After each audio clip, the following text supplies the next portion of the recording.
Hello bookish friends, and welcome back to my channel. My name is Lexi, and today we are doing part 2 of my finding a new hobby vlogs. And today we are going to learn to make friendship bracelets turned bookmarks.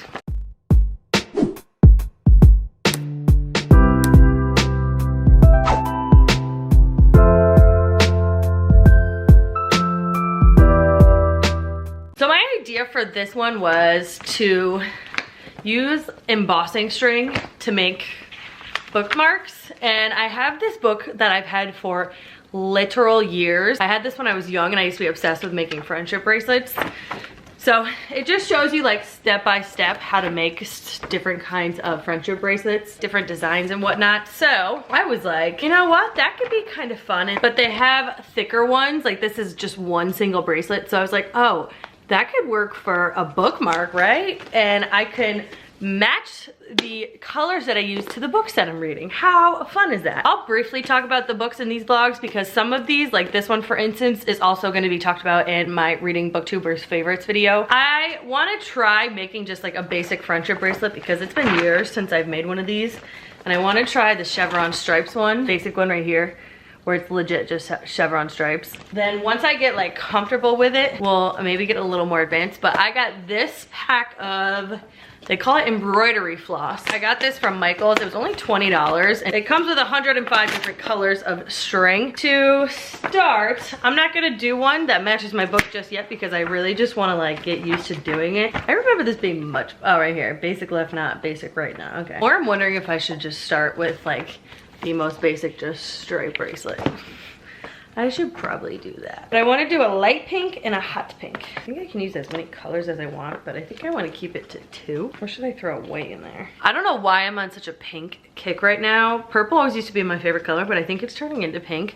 Like I rebranded my whole thing to be pink, like my YouTube channel and like my Bookstagram post to be like pink. So I'm gonna go with a bright pink, light pink, and then a white. I guess we'll just start and see how it goes. So let me get this all set up and then I'll be right back.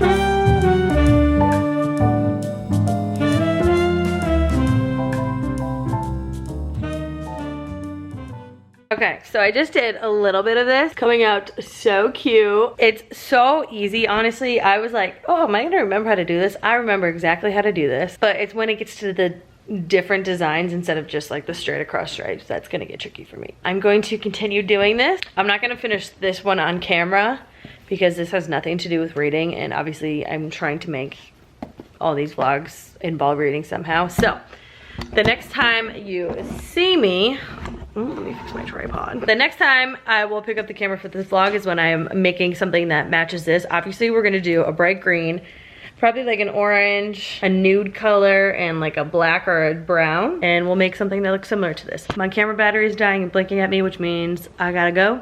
But the next time you see me, I'll be talking about a book in addition to my hobby. So I'll be back. Okay, hello friends. It has been a couple weeks since I have done anything for this hobby vlog because I just got into a mode of making these bracelets and then fell out of it because I was like, well, I wanted to make like bigger ones rather than like these tiny little ones, and honestly I just like got caught up. And for some reason I was really like fixating on the fact that I wanted to make the bracelets to match the books that I was reading, and I wanted to talk specifically about audiobooks in here because I don't really talk about the audiobooks that I read on my channel too much for no particular reason. It's just I kind of forget. I listen to a lot of audiobooks in my car, and then when I get home it's just like they never even happened. I kind of just like forget that I listened to them. I was like trying to make it work, and when I am home I don't listen to audiobooks ever. I really only do it when I'm in my car. So it was like I was trying to make this video and listen to an audiobook while making the bracelet that matched the book, and it just, you know, it never worked out, and that's totally fine. So I was scrolling on Instagram last night and came across a channel called Masha Knot. How did I like run into this channel? I have no idea how I did it, but I came across this. Oh, I know how it happened. Okay, little brain fart. So I wanted to get another book showing me like tutorials and patterns for bracelets rather than just this basic one. So I went on Amazon at like 11 o'clock last night, as one does, and just typed in like friendship bracelet book and came up with this one. I was like scrolling through it and looking at the description and whatnot, and it said that it's from this girl who started on YouTube. So I went to her YouTube, and she's called Masha Knots on YouTube and Instagram, and like totally got suckered in. So I bought the book, and then I was like looking through her stuff. She makes the coolest friendship bracelets, and they're not even just like friendship bracelets. Like, look at how intense these like designs are. Like, they are way more advanced than what's in here. So I bought her book, and I like scrolled through her channel and her Instagram page last night and kind of found a couple different things. And I was like, you know what? This doesn't have to be like trying a new hobby and listening to audiobooks. It can literally just be me making friendship bracelets and talking about the books that I'm maybe reading, because I have read a couple of books.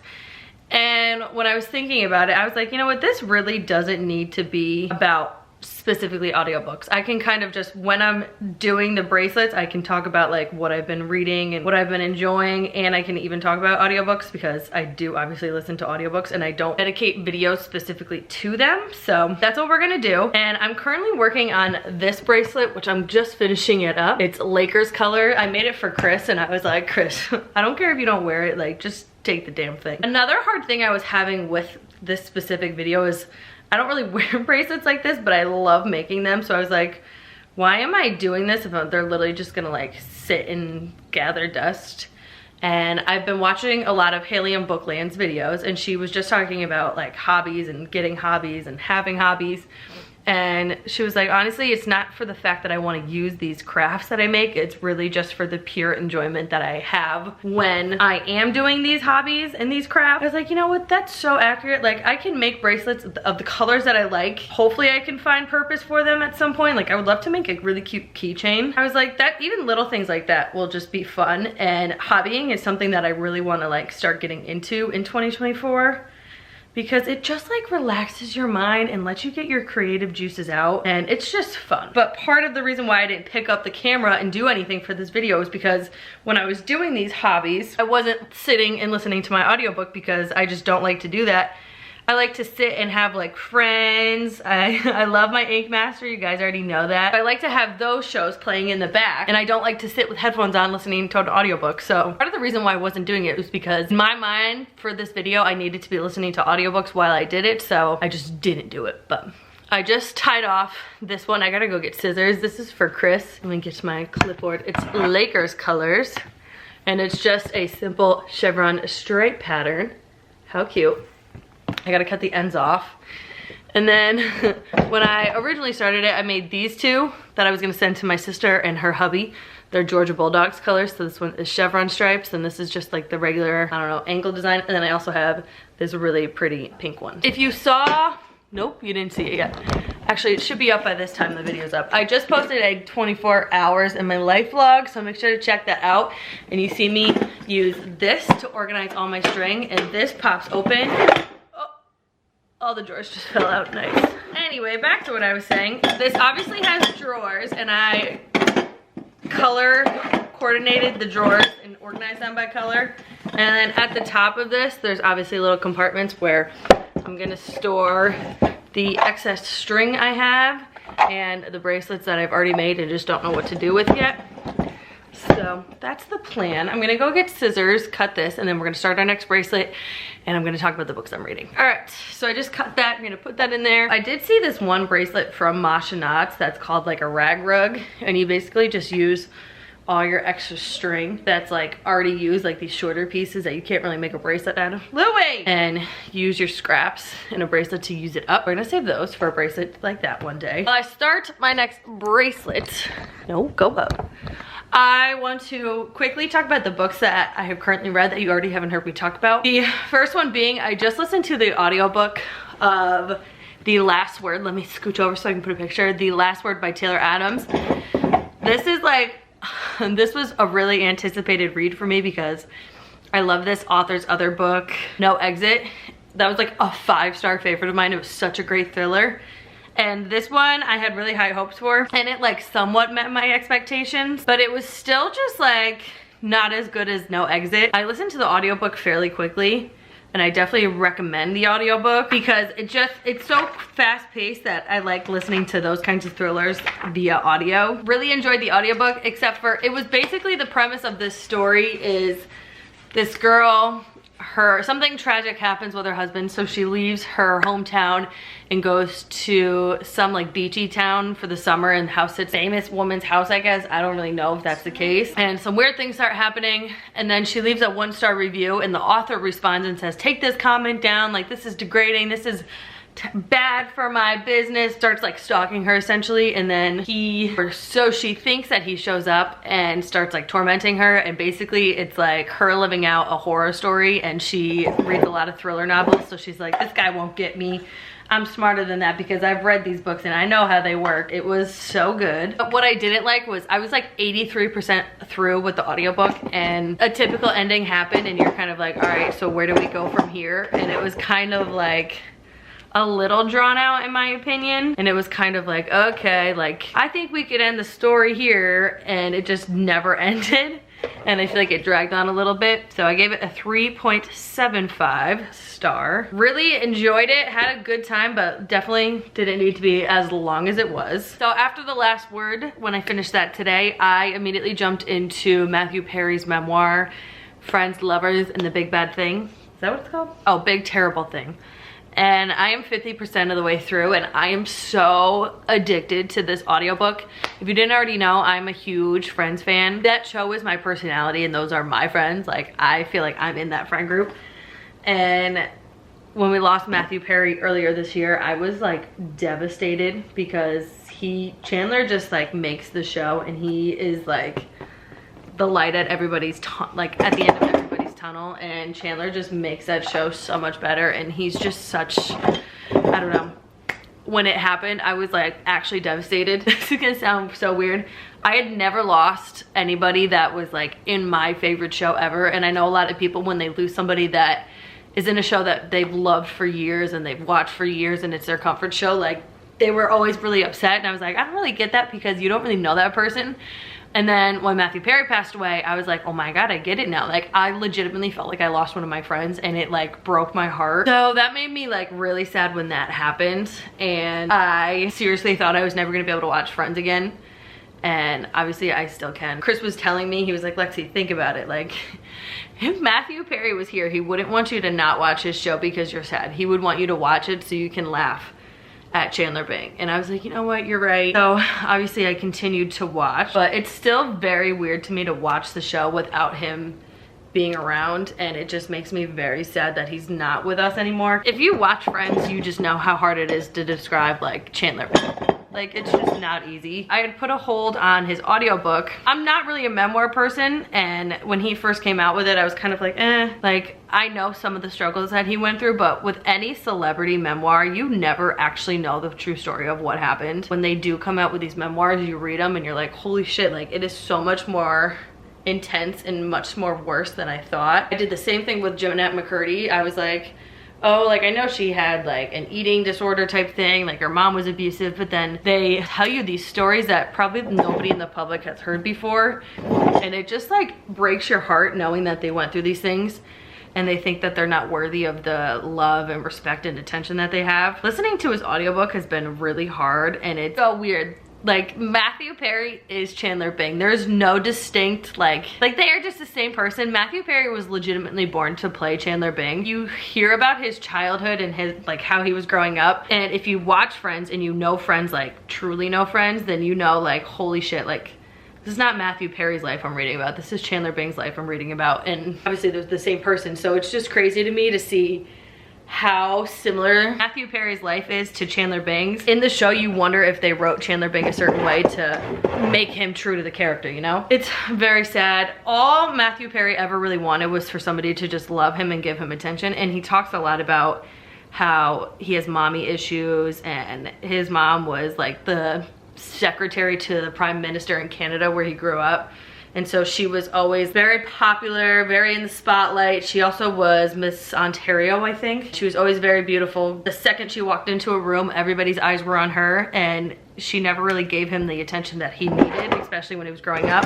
One of the things that stuck out to me is how he used to fly by himself at the age of 5 to go to each parent. He was an what did they call it? Unescorted child or something like that. And he was saying how he would be in these planes and he would hit turbulence and he would be like, yep, this is it, I'm dying. And he was like, all I wanted was somebody to just tell me like, no, Matthew, it's okay. Like, this is what this is, you're gonna be okay. And it's just so sad that he never had that. And it's just, even when he was older and like had all these millions of dollars and had nice cars and nice houses, he was like, all I ever wanted was just like validation from my mom and maybe from my dad, because his dad left them when he was young. And it's so sad. I'm definitely finishing that tomorrow, and I'm having such a good time. I'm not having a good time, but I absolutely love reading about this, even though it's so fucking sad. That's that. And then I'm currently reading Harry Potter and the Prisoner of Azkaban, which I'm doing a separate reading vlog for. So I actually came home and they're playing season 1 of Friends. I think I'm on season 1, episode 5 now. So I'm gonna sit here, make another bracelets. I did some like pinks, purples, yellows, orange, sunsetty vibes. And I'm gonna find a pattern and just make this. And I'll come back to you when I have some sort of update.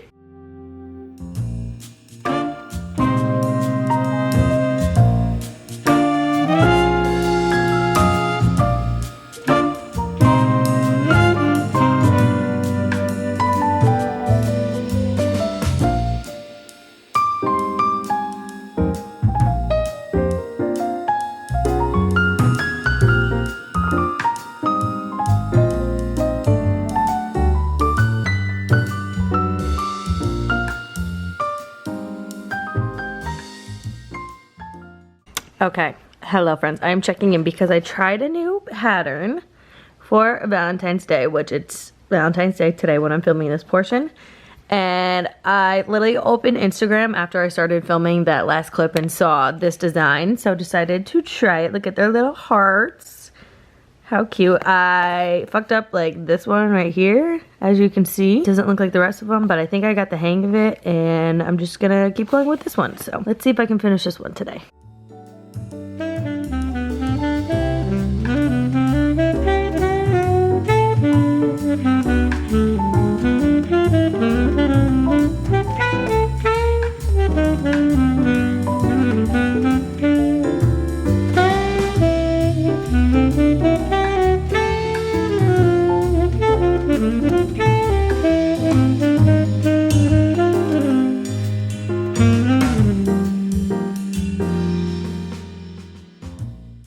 Okay, it is the next day and I finally got the Beginner's Guide to Friendship Bracelet by Masha Knotts. This is a thick book, so much thicker than the other one I have, and it's much nicer. That's obviously just like a legit basic ass book, but this has, let's see what's in this. It says, what is a friendship bracelet, string types, useful bracelet making tools, basic friendship bracelet knots. This is confusing. Simple bracelets, normal bracelets, alpha bracelet design, string length, bracelet starts and ends, common mistakes and how to fix them, embellishments, and photo gallery. Look at this, is such a nice little book. So this is Masha Knotts. You can find her on YouTube and Instagram. So this is just saying what is a friendship bracelet, the different types of threads. Okay, tools that are useful. So it tells you the different types of knots, which they do the forward and the backward knot, whereas I know it has a left and a right knot. So I gotta get used to her terminology. She has different types. So it says the type of bracelet you're gonna be making here and then the steps to actually make it. So I think I'm gonna look through this, pick a style that I wanna make. I obviously want to make something a little more intense. My heart one came out so freaking cute, which at the end of the video, I think this is going to be the last bracelet I'm going to make in this video so I can get it edited and get it up next week. So I think I'm gonna make this one bracelet, and then at the end we'll recap all the books that I have read. I will also show you all the bracelets I made throughout this process. So I'm going to look through this a little bit, find a pattern, get it set up, and then once I have it set up, I will come back and talk to you about my progress on Matthew Perry's memoir, because I did read a little bit more of that today. But once I like get going with this new bracelet, I will be back and we'll chat a little bit. Okay, I'm not gonna lie, this book is not like really easy to follow. For this bracelet right here, called the Refracted Chevron.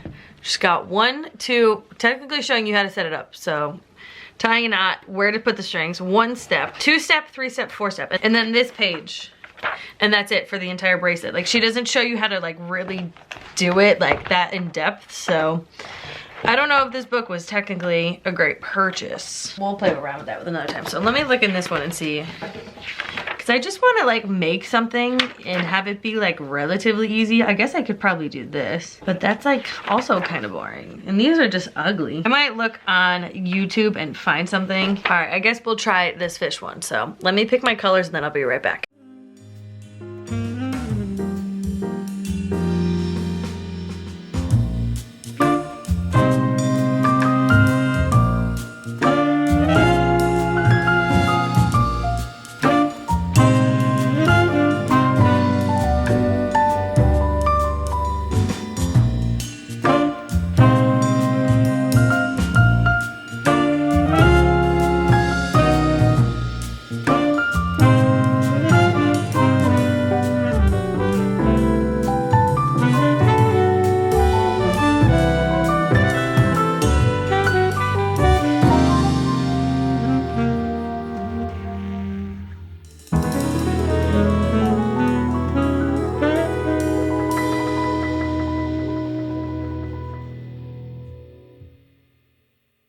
I'm pretty solid on this right now. I just have to do some chevron stripe, and then once I get to the more detailed part, I'm gonna not be able to talk, so I figured I would just hop on quick, talk about my reading update. So today, when I was driving to work, I had to drive to Harriman, so I had about an hour and 40 minute drive. I listened to another 20% of Matthew Perry's memoir, Friends, Lovers, and the Big Terrible Thing. Still absolutely loving this. I was reading some Goodreads reviews last night, and people were pretty negative about this, saying like he just sounds like a big asshole, like he's degrading women, and honestly I don't agree with any of that. I don't think he's trying to come off as like, oh, I'm the world's best actor and I'm the best person at comedy.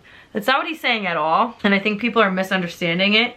I think he's just legit talking about how he truly feels. Like, he's not trying to be an asshole about it, but he was big at that point.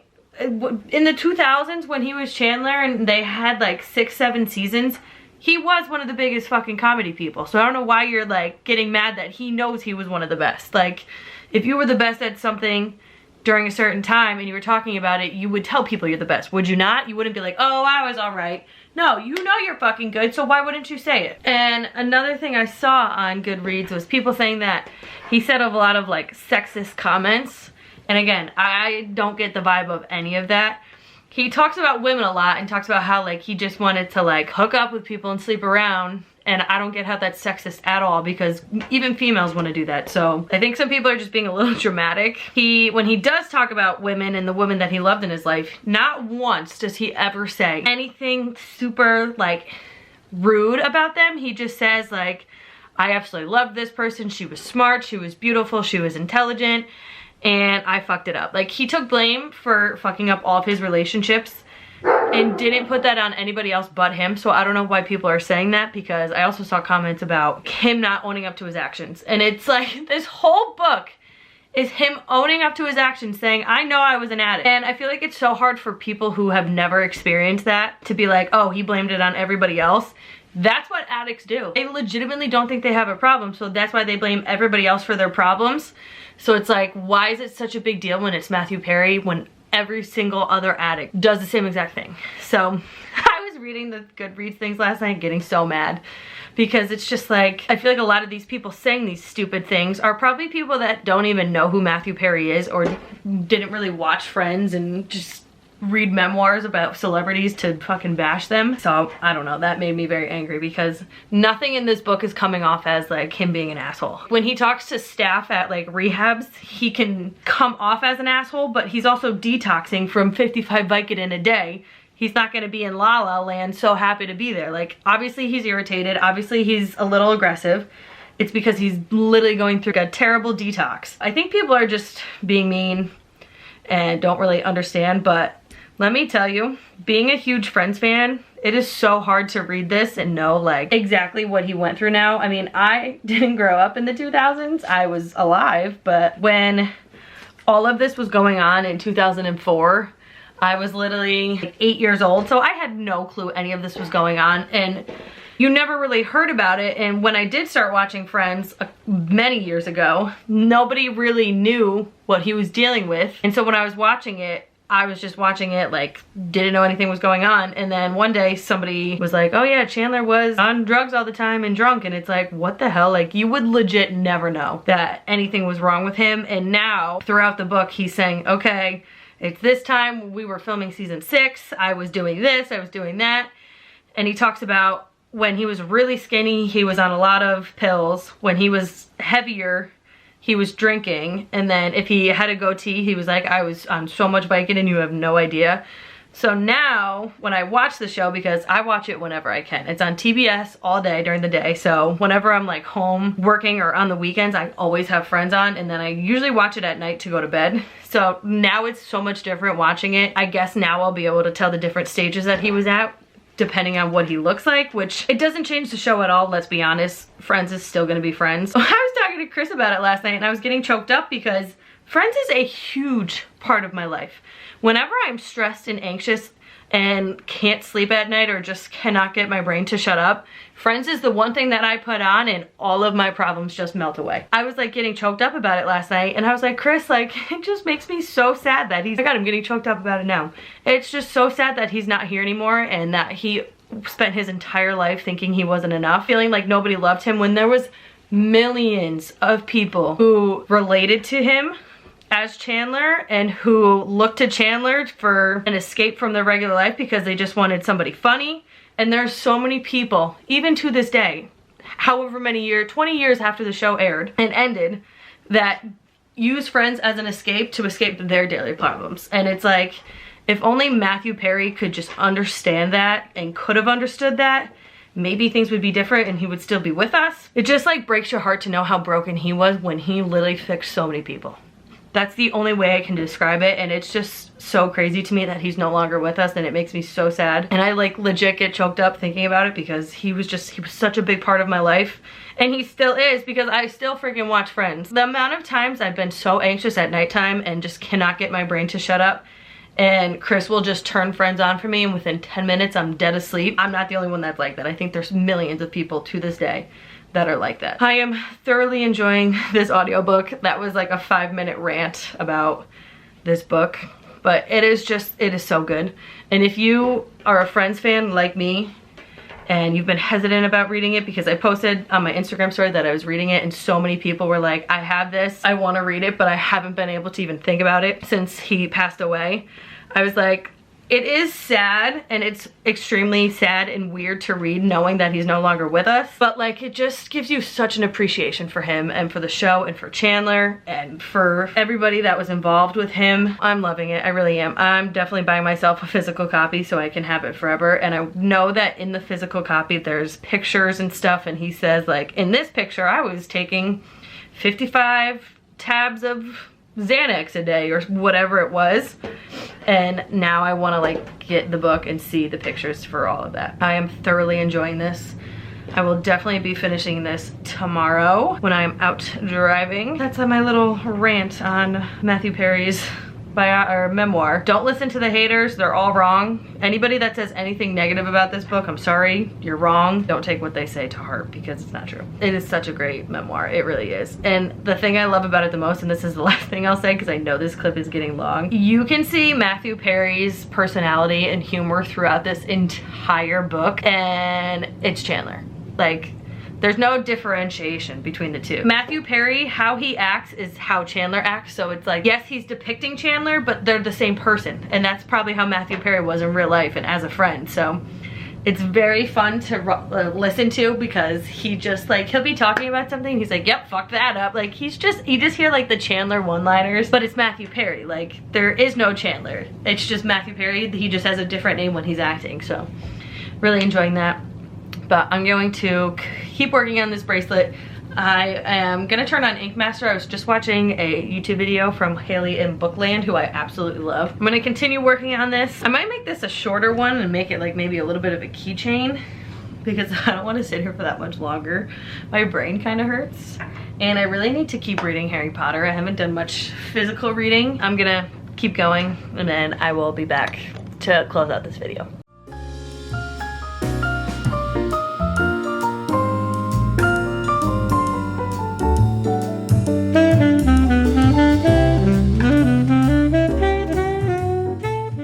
Alright, hello friends. I'm here to finally close out this hobby vlog.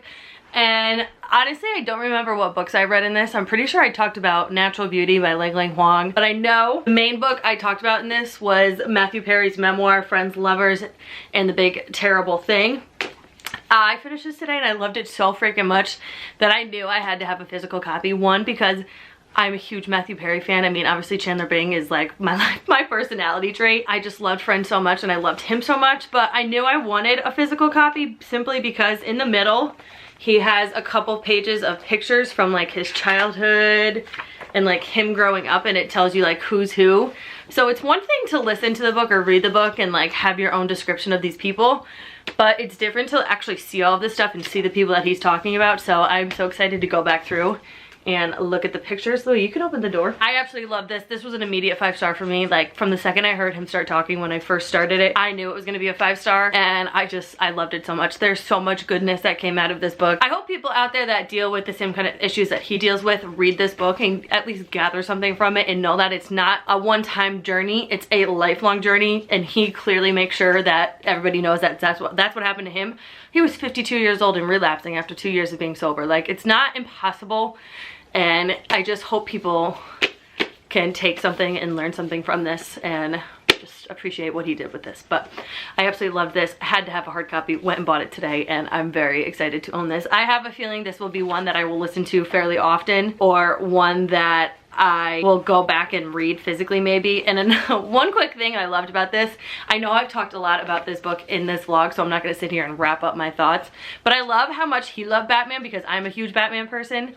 Dark Knight and Dark Knight Rises are two of all my favorite movies. Batman Begins, Dark Knight, and Dark Knight Rises with Christian Bale is like top 5 movies for me. I just love how he loved Batman, and he talks a lot about Batman in here and has a lot of references, so also love that. But if you are a huge Friends fan and you love Matthew Perry and you love Chandler Bing, I know it's gonna be hard to read this knowing that he's not with us anymore, but please just read it. You will appreciate him so much more. I love this so much. This is probably, I hate to say it, this is definitely gonna be one of my favorite books of the year. I think what I'm gonna do is choose this as one of my favorite books of 2024, and then choose whatever fiction book I choose, because there's no way there's nothing beating this, but I can't put a fiction and a nonfiction book in the same category. So I will have one fiction book that is my favorite, and then this is gonna be my second favorite because I have to choose this.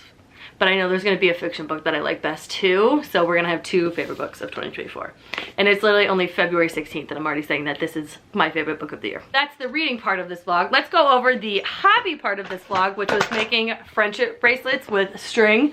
This is one I started 2 nights ago and just did not finish, but this is a work in progress. I made these 2. These were the first 2 I made. Actually, no. These were like the second and third ones I made, and they are Georgia Bulldog colors. I was gonna send them to my sister and her husband, which I still might. One is chevron stripes. This is just like your regular diagonal pattern. Both Georgia Bulldog colors. This is the actual first one I made. It's just pinks and white, just a regular diagonal design. I made this one for Chris. But Chris is not like a jewelry person. When he first got his wedding ring, he was like, what do I do with this? Because he does not wear jewelry like that. He wears like chains and necklaces and stuff. But I made this one, which this is Lakers colors. I know he won't wear this, but You know what? I made it to have fun. This is my absolute favorite one. Whoa. I made this on Valentine's Day, and it's just this really cute, I don't even know if you can tell, really cute heart design, heart pattern with a light pink and a dark pink. And then this one, I'm not even gonna like try to show you it properly. This was an epic fail yesterday. This is the one that I was trying to do yesterday, and it just did not work like that. I don't know what the hell happened there, so I gave up on that one. We're gonna call this one a failure. So I will probably cut the rest of the string off and save it with scrap. Those are the bracelets I made. Let me see if I can take a cute thumbnail. I just feel like it's not gonna work. Had a great time making these, had a great time reading this book specifically. That's really the only book I talked about in this vlog. That was a good hobby. I like that kind of hobby because it's very mindless. Once you get the bracelet set up and you get the feel for it, you can kind of just like fly through it. But some of them do take a long time, and when you mess them up, it's really frustrating. But that is a great cozy hobby. I can't wait to continue doing it. I can't wait to continue doing these hobby vlogs. If you have any hobbies that you do that you think I would like, please let me know in the comments below. Make sure to give this video a like, make sure to subscribe to my channel and hit that notification bell so you're notified every time I upload a video. And oh, before I go, down below there is a link that says enter my birthday month giveaway. Make sure to click that. Check out the giveaways I'm doing in the month of February because we have 2 weeks left. But I have 3 more winners to pick, and yeah, make sure to check that out. But thanks for watching. I'll see you in my next one. Bye.